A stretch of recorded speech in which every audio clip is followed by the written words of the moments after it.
¿Qué? ¿Están esperando un intro así raro? Pues no. Hoy vamos a hablar de montaje y ya. Así es, amigas y amigos.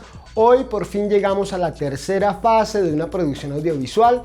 Estamos hablando de la postproducción, ese momento que después de haber grabado todo nuestro proyecto, nos dedicamos a ordenar el material que hemos filmado. Y para hablar de ello necesitaremos abordar algunos aspectos técnicos muy básicos, pero sobre todo trataremos de ahondar en algunos principios muy por encima de lo teórico que tiene que ver con el montaje. Lo primero que me parece importante aclarar es la diferenciación entre edición y montaje. Si bien estos dos conceptos usualmente se usan como sinónimos en la producción audiovisual, yo soy de los que prefiere distinguir el proceso de edición del proceso de montaje, que normalmente se hacen en el mismo momento, pero que no siempre estamos hablando de lo mismo. Cuando hablamos de la edición, nos referimos específicamente al proceso técnico, es decir, a las acciones de cortar, pegar, mover, poner efectos, todo el proceso técnico que implica el ordenamiento de ese material que hemos filmado en la producción. Hoy en día, por ejemplo, hablaríamos de que la edición como tal es aprender a manejar un programa de edición.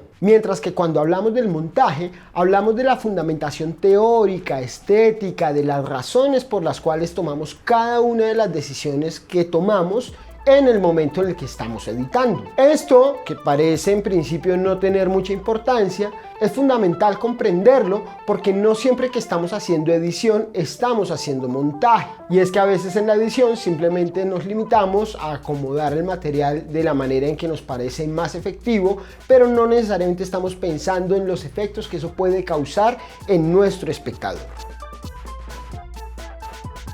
Por eso arrancaremos por hablar un poco del tema de la edición, es decir, ese proceso técnico.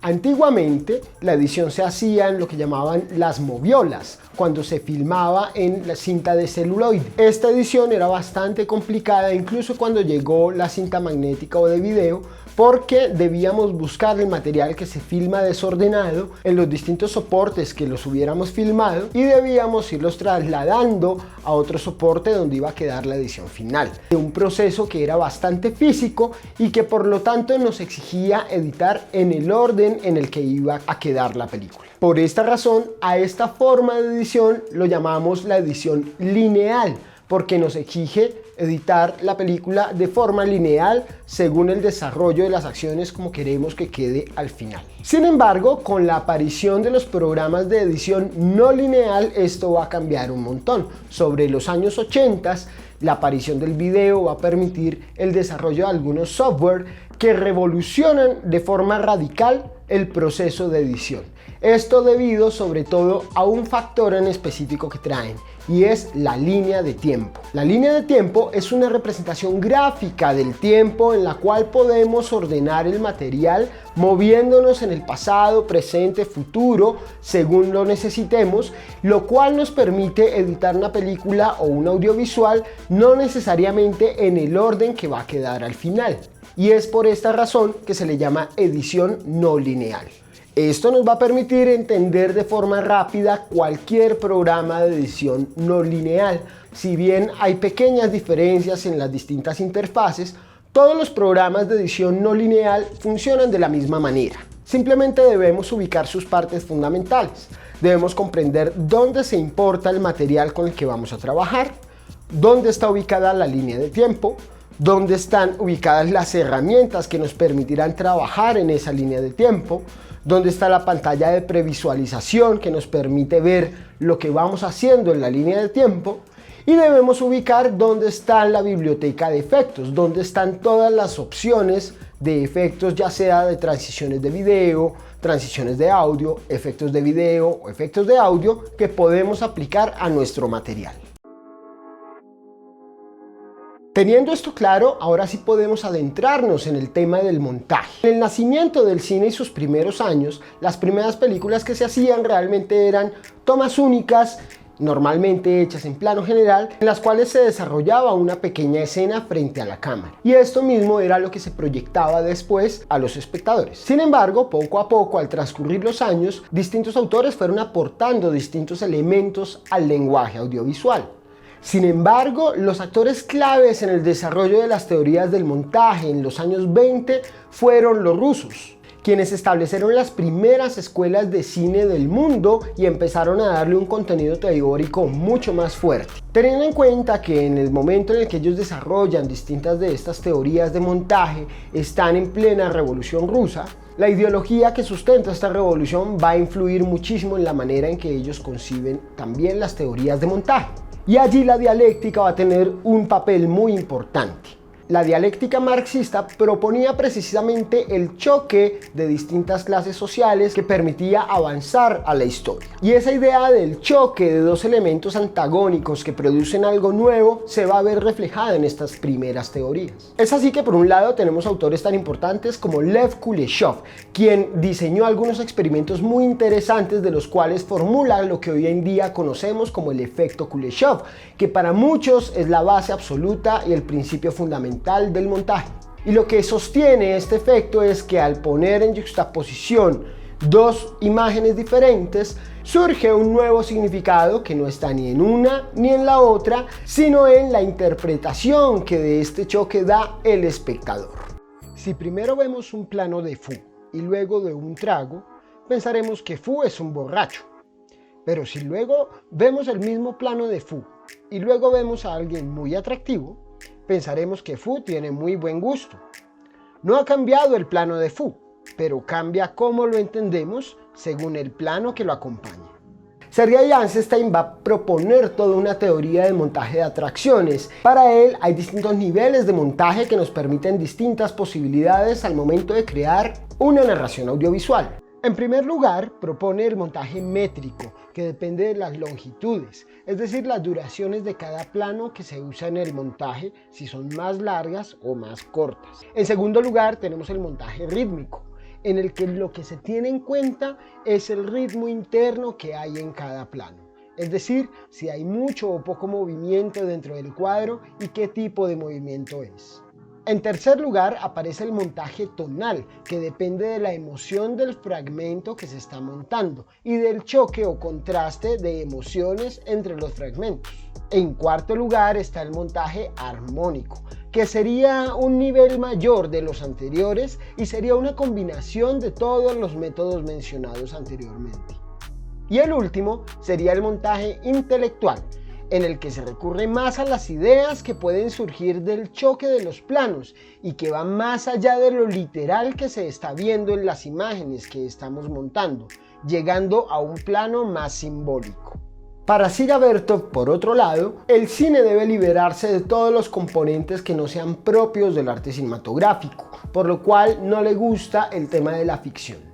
Él propone la teoría del cine-ojo y propone la cámara como un elemento fundamental en asociación con el montaje, en el cual la cámara es un objeto que mira al mundo y saca fragmentos de la realidad. Y esos fragmentos deben ser ordenados en el momento del montaje y es ese momento en el cual podemos descubrir la esencia de la narrativa que queremos crear, la verdad que queremos contarle al espectador. Teniendo este contexto general, teórico e histórico del montaje claro, podemos empezar a ver algunas herramientas que se han concluido de esas teorías y que han evolucionado hasta el día de hoy. Por un lado tenemos la continuidad y debemos distinguir tres tipos de continuidad. Tenemos la continuidad real. Tiene que ver con cómo se desarrollan las acciones en la vida real, en el espacio y el tiempo. Y cuando el montaje le apunta a mantener una continuidad real, trata de mostrar los movimientos, las acciones y la cadencia del tiempo lo más cercano a la realidad. Normalmente cuando se monta una secuencia de imágenes procuramos que en el salto de un plano a otro los movimientos y su dirección coincidan para no confundir al espectador. Esto sería la continuidad real. Si realizamos mal el montaje, podemos ver que las acciones se repiten, la dirección es errónea o hay momentos que se omiten, entre otros errores. Por otro lado, tenemos la continuidad fílmica, que se acerca a la continuidad real, pero que tiene que ver con cómo a través del montaje construimos una continuidad que sea creíble en la pantalla. En ese sentido, este tipo de continuidad no necesariamente tiene que copiar de forma idéntica la continuidad real, sino que puede reconstruir esa continuidad mientras que para el espectador siga siendo clara y verídica. Este tipo de continuidad nos permite alterar las acciones reales para generar sensaciones o emociones en el espectador sin que la verosimilitud se vea afectada.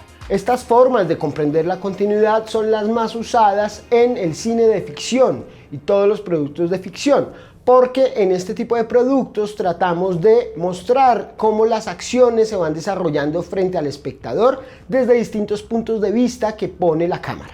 Sin embargo, existe también una continuidad temática que no trata de reconstruir la continuidad espacio-temporal, es decir, que las acciones se den tal y como se dan en la realidad, sino que va en un sentido contrario. Partimos de una diversidad de material que vamos a reordenar al servicio de una temática.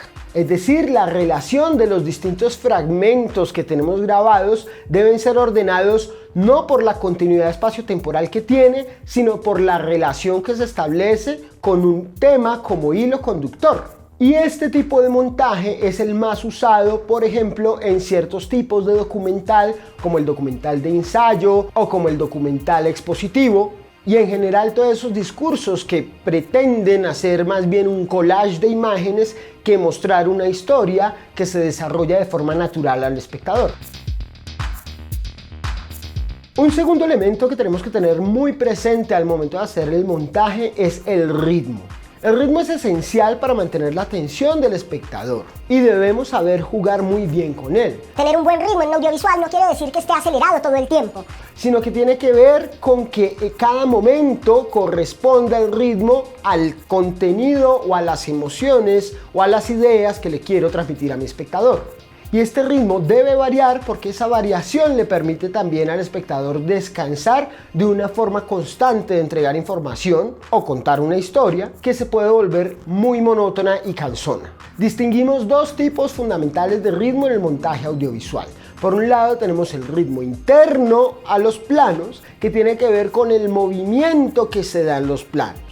Si por ejemplo en nuestro plano tenemos muchos elementos y se mueven de forma rápida, tenemos un ritmo interno muy alto dentro del plano. Pero si lo que tenemos son pocos elementos o el movimiento es muy lento o incluso es un plano estático, decimos que tenemos un ritmo interno más lento. Por otro lado tenemos el ritmo externo, que tiene más que ver con los cortes que realizamos. Si nosotros realizamos cortes de forma muy rápida, si pasamos de un plano a otro con un tiempo muy corto entre los distintos cortes, decimos que vamos a tener un ritmo externo muy acelerado. Mientras que si las tomas tienen una más larga duración y el espacio entre corte y corte es más demorado,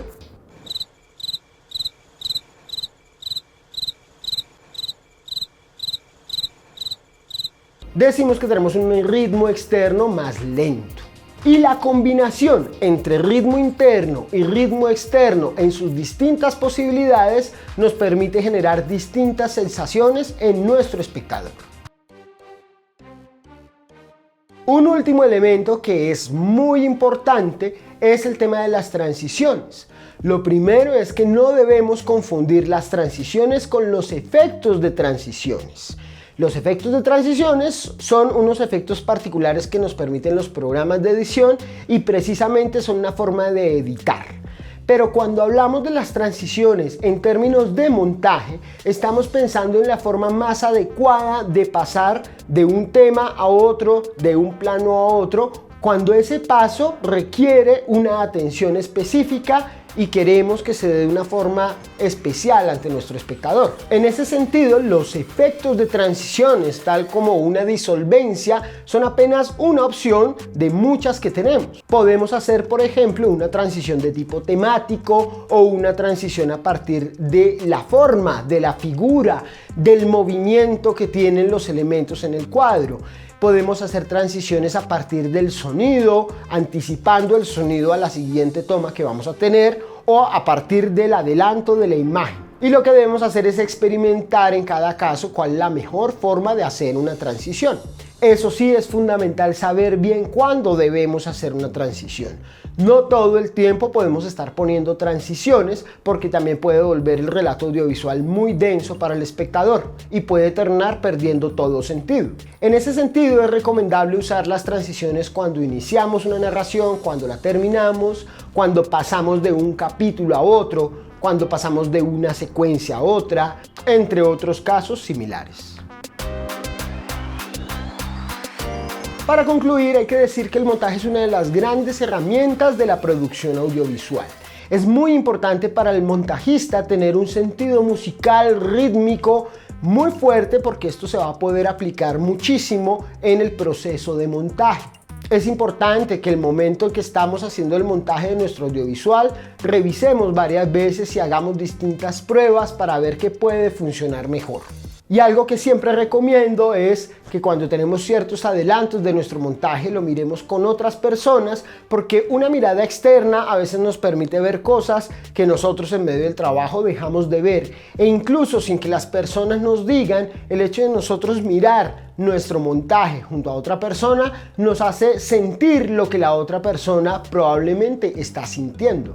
No descuidemos entonces el montaje, que será ese punto final y esa piedra angular que nos permitirá tener un producto audiovisual muy bien realizado.